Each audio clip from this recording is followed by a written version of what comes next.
আমার একটা ডিম ভাজি করে দেন। ভাইজান আপনি যে আন্ডা খাবেন আপনাকে কোন স্টাইলে ভাজি করে দেবো? আপনাদের জায়গা কোন কোন স্টাইলে ডিম ভাজি হয়? আন্ডার মামলেট, আন্ডার অমলেট, আন্ডার কাটলেট, আন্ডার সাবলেট, আন্ডার টয়লেট। ডিম টয়লেট? কি আন্ডার টয়লেট বলছো?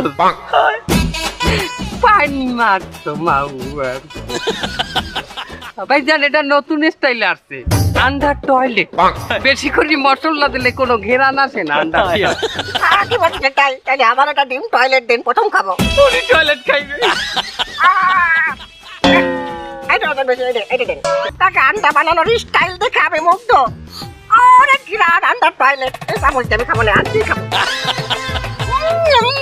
Toilet toilet. এক মুরার আন্ডা খায় রাজা আসেন না। অনেক সুন্দর হয়েছে। আচ্ছা হন, তুই তো একটা আশির গল্প কলি, এবার আমি একটা আশির গল্প কই। আমার ছোটবেলা একটা বন্ধু আছিল, ওই এমন শয়তানেরই শয়তান, ওই ছোটবেলাতে শয়তানের পাছায় ফু দিয়ে আগুন ধরাইতো। মামা সেই সেই সেরা সেরা।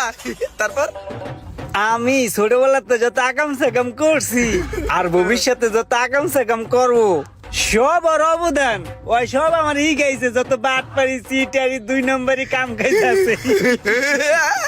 বন্ধু জানোস ওর লাখ লাখ টাকা আছে, কিন্তু থাকলে লাভ কি? ওই জীবনে কোন একটা বন্ধুরে একটা টাকাও খাওয়ায় নাই, এমনকি ওই নিজেও খায় না। কুই থাকে না ওটা ক্ষুধা লাগবে এই ডরে। তারপরে কি হয়েছে? আমার বন্ধু একটা বিশ্ব বাটপার, আমি স্বর্ণের অক্ষরে খুদাই করে লেখা দিমু আমার বন্ধু একটা বিশ্ব বাটপার। আমি গিনেস বুকে খবর দিয়া দিমু যে বিশ্ব বাটপারের তকমাটা আমার বন্ধুকেই দেয়া হোক। মামা হুন, তুই কি এই কথাগুলো আমারে কইতেছস?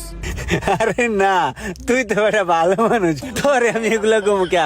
আমার একটা বিশ্ব বাটপার বন্ধু আছে না, আমি এই কথাগুলা হরে কইতাছি। না মামা, আমি বুঝছি তুই এই কথাগুলো আমারই কইতেছস। তুই এই পর্যন্ত যা যা কইছস সব আমার লগে মিলছে। মিললে মিলছে।